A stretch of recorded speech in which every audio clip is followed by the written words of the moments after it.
শালা এত ভয়।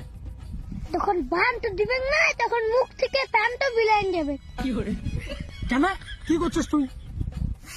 দেখতে পাচ্ছেন না খেলা, আমি সাপ ধরছি। সাপ ধরে কি করবি? খেলা দেখাবি? খেলা দেখাবো না, তাহলে কি করবি?